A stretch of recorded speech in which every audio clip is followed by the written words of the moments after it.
that ethnic studies is not the teaching of ethnic peoples, right? That ethnic studies is not centered on the contributions that minoritized communities make to the US.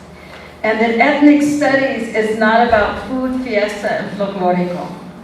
Ethnic studies is liberatory.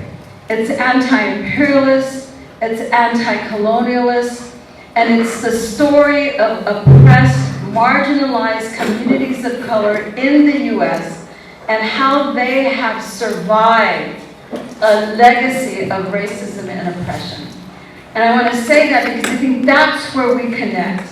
And so as I listen to the presentations today, and not as an activist scholar in the work that you are all doing, I'm also a curriculum developer. And as I'm listening to that, I'm going, oh my God, that would make a great liberated ethnic studies lesson that we can use in our classroom because our students don't know about this. Right? So I invite you to use your lens as I walk through the struggle for liberatory ethnic studies.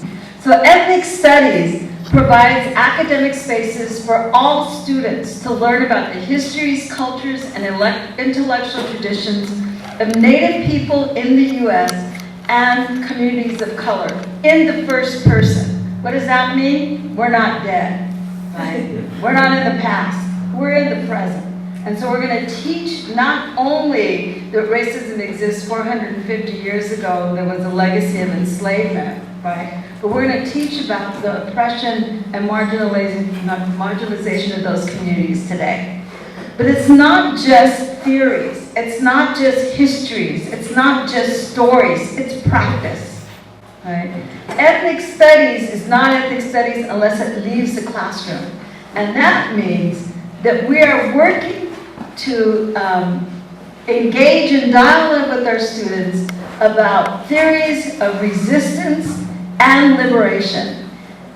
Our work in ethnic studies is not just to teach our stories, but to use those stories to eliminate racism and other forms of ethnic studies. So you can see why those in power aren't so thrilled that every student is going to wind up taking at least 3 courses in ethnic studies.